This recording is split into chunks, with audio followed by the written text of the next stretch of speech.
Since starting my channel, you guys have all watched me fix, restore or completely rebuild Italy's finest, or America's finest, right here on the driveway, which is all well and good when it's lovely and sunny outside, but when the weather changes and it's raining, snowing, or even windy, it becomes a little bit of a nightmare. And you guys have always said, I need something bigger, better, with more space to work in. Well, unfortunately, around this area, space is a premium and it costs an absolute fortune.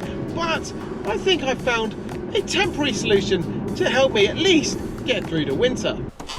Welcome to the new rat cave. Yes, we have finally done it. We've got ourselves a little workshop. It's not massive, but it's better than what we currently have.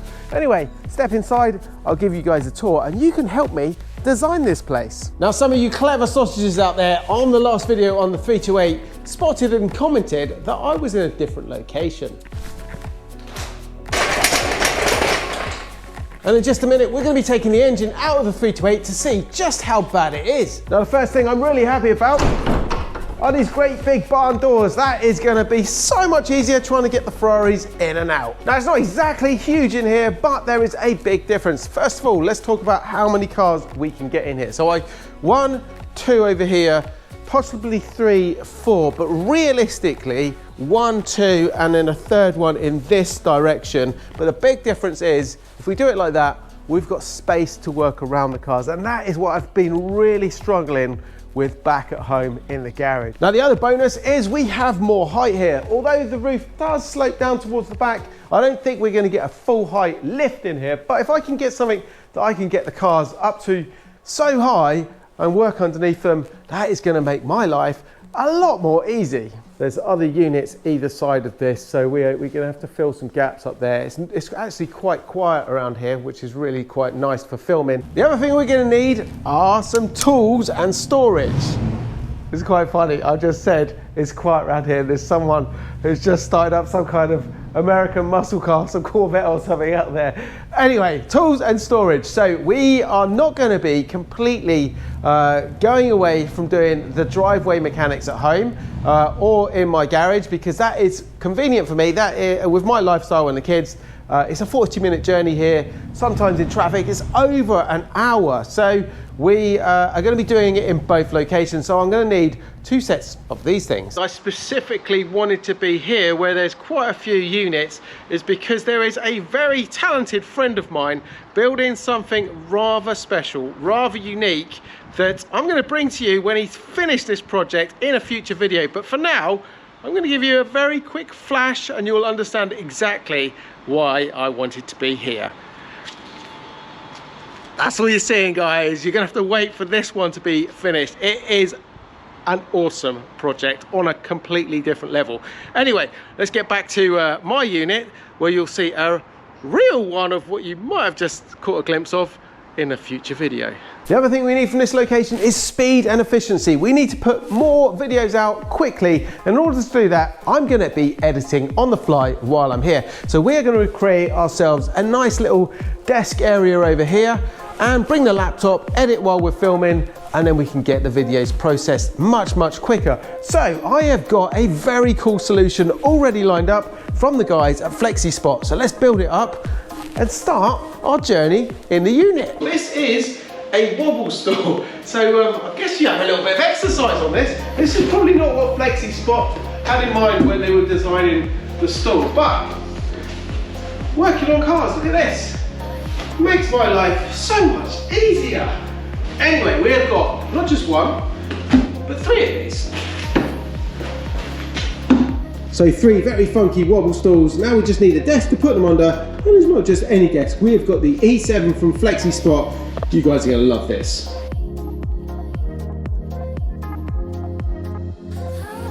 We have a sitting desk, or at the touch of a button, we have ourselves a full height standing desk to use the laptop, and with my adjustable wobble chair, I can use that as well. Now I've got to say a massive thanks to FlexiSpot for this awesome bit of kit. And during the Black Friday month of November, FlexiSpot have some amazing deals with up to 50% off. And if you pre-order the E7 Pro standing desk with its higher load capacity of 160 kilograms, you're going to get an early bird price, which is even better than the Black Friday deal. I'm going to put all the details in the description below my video with all of their offers. Make sure you click on it, check out FlexiSpot and grab some cool kit like mine. Now in the previous video, I asked you guys what you think I should do with this 328 that's currently surplus to requirements, and you commented in your masses, so thank you so much for that.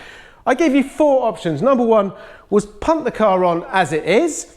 Didn't really get too many votes. The second one was break the car for parts, and no doubt will turn a big, nice, tidy profit, which we could plow into other projects. But the 2 options that got you guys really excited were either to restore this car with its low mileage, and we all agree it was a well looked after car and that it can be repaired, restore it back to its original spec, keep the value in the car, or the other one that got a lot of you excited was to do a 288 GTO conversion on this car. Before we can decide what to do with the 328, we need a little bit more information that's going to help make the decision, and it's all to do with the engine in there.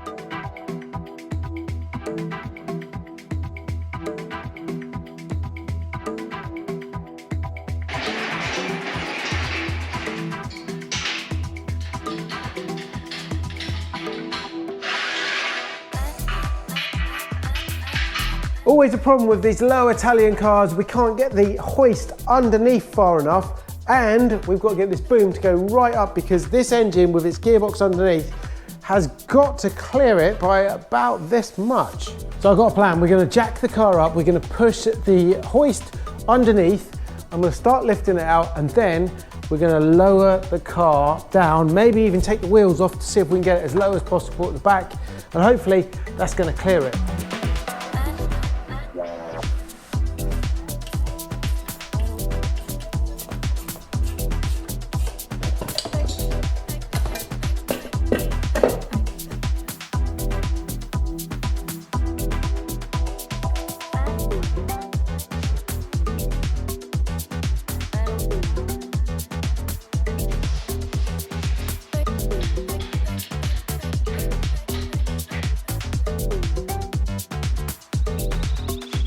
We get a bit jammed up over here, so I'm going to just remove these coils, a little bit more access. Alright, let's get it up in the air because I think we got the front manifold there, which is loose, but somehow it's binding up against the engine.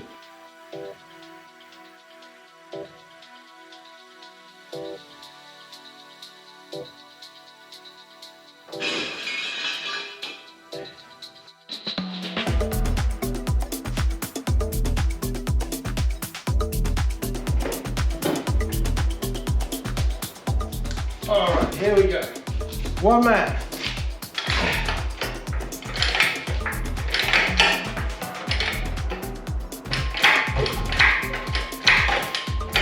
Other side's clear. I've just got this one engine mount there that's just catching.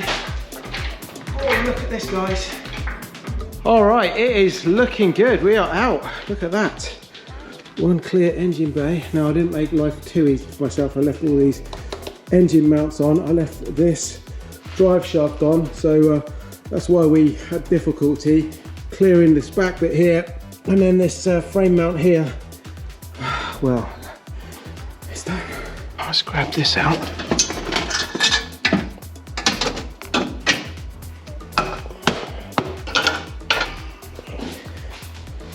And that's the other manifold. So we've got 2 of those, and there's the side pipe down there, so exhaust wise, we're really not missing much. It had all been going great. The removal had gone much smoother than I had anticipated up until this point.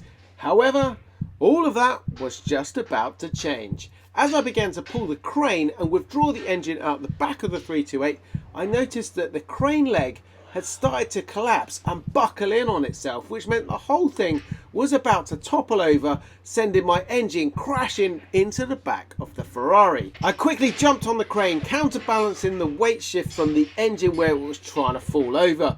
I planned to just reach across and access the hydraulic ram to slowly lower the engine.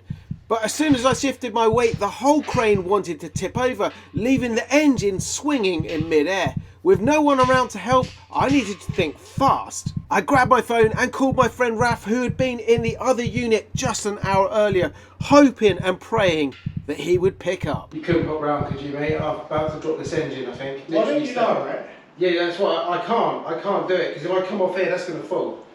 Right, just watch yourself. Just go slow, yeah? That's it, yeah, here it is. That's it. Put it back. Ready? See what I mean? That's going to go. Okay. Oh, go on. Jeez.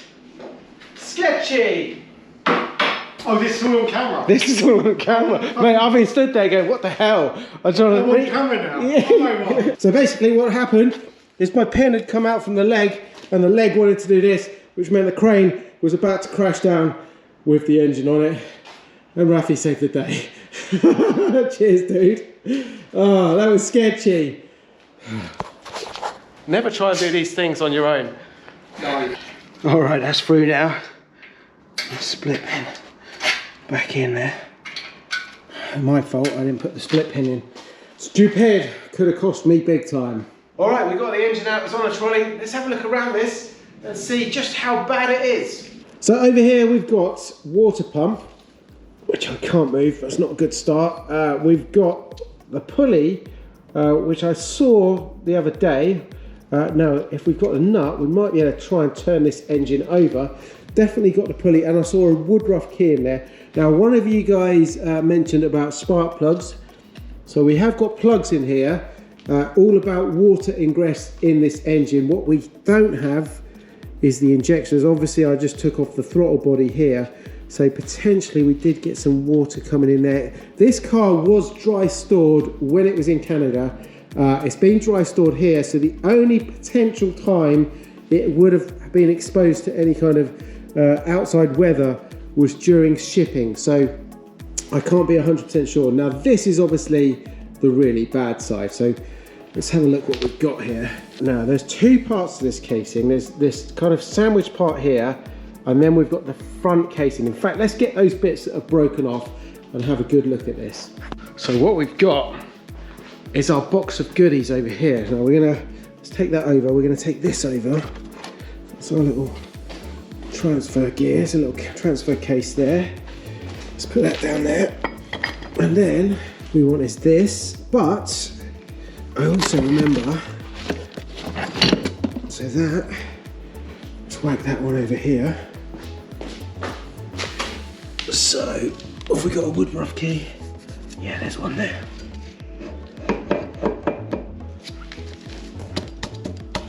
Oh, like a glove. All right, so we got our pulley on now. Ideally, I'm really hoping we've got the bolt somewhere in here. Okay.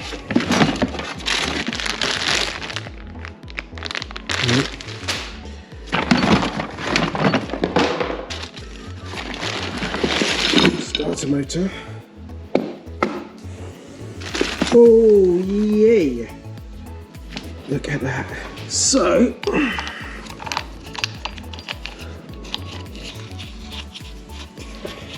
all right, what else have we got here? Now, we didn't check to see if we've got any belts on this one. Cam belt there. No idea, obviously, how old these are, but that feels nice, it feels good. Tension's good. Got a belt on here. Oh yeah, 2 cam belts. And both of them feel perfect. Tension feels perfect on them. That's great. That's really good news. Now, like I say, we've got the plugs. Let me see if I can get my torch. Okay, can't really see much, but it looks okay in there. Put that back on for now. This is the other big piece of the jigsaw puzzle. And well, a lot of you actually commented and said that they think maybe the flywheel let loose on this and smashed all the casing. So certainly a possibility. Let's have a look at it. Others agree with my initial idea that maybe the engine has been dropped and all this got smashed off. So let's investigate a little bit further. So our first bit at the front there, that looks undamaged, as does this part here that I showed you in the last video. But this is really where we've got major problems. And you can see there's big chunks of this case that are not even here. We haven't got them. So we've got all of this area that joins up here. And well, my major concern for this one is we can get this. We've got this sandwich plate here, then we've got this whole cover. But looking at this, you can see this middle kind of section, this intermediate case, let's call it, that joins. We've got a stud broken here. We've got no studs here. That's pretty good. But I can see, look at this. This is the engine block, so that's broken right there. One's broken here as well. Look at that. So those on the alloy block, can they be repaired? Can they be welded and just re-tapped? Then we've got more damage up here. We've got pipes that have literally been ripped out. I don't know if there's meant to be something connected here. That snapped. So then we've got this part here. Now, this is all broken up here as well, so that bolts on. So if we can get that bit, we might be all right. But it's not this. Where does that come from? If the flywheel had sheared off, well, potentially you would see these bolts. We've got 4 bolts that are sheared off and still in here. That will be a nightmare to get those out. But looking at this intermediate case, we've got no studs holding it in here. We've got a few down here, and I'm going to take these off. Let's see if we can pull this off.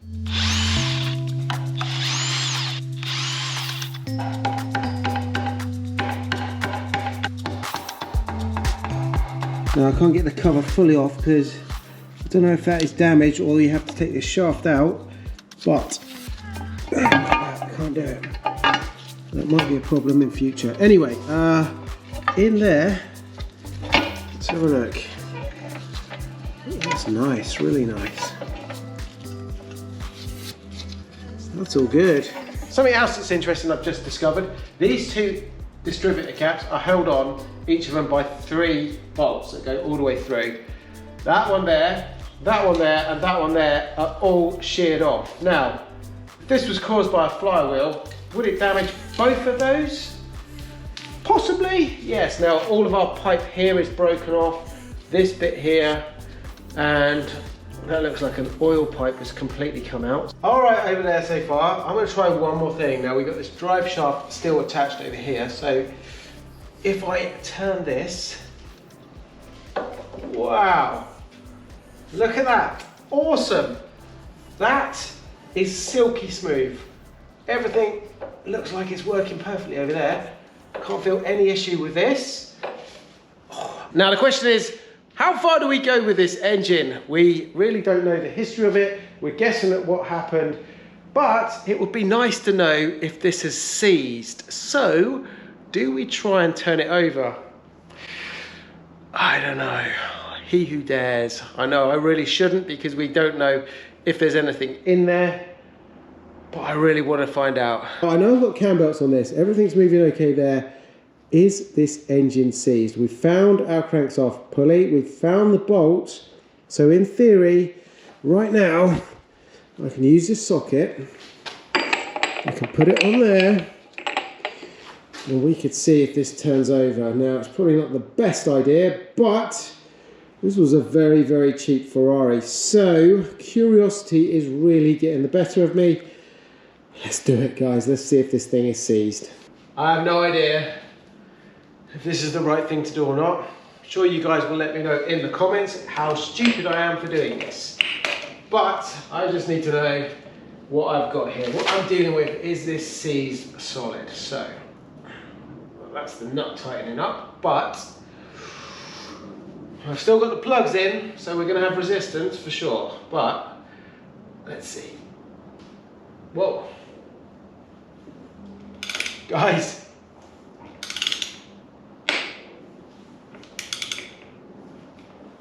That's nice. That is sweet. And, oh yeah, I can feel it. I'm getting resistance. Oh, I can hear it. Okay, really good. I'm not kidding. That feels better than my 308s, both my 308s. That is nice. Woo! We are smoking. Happy discoveries right here. Oh, that is cool. So no ceased engine. All of this is working okay. Looks like our gearbox is all right. We've got major problems over there, but I paid 12 grand for this, all in. I paid 10 grand for the car, 2 of it was shipping.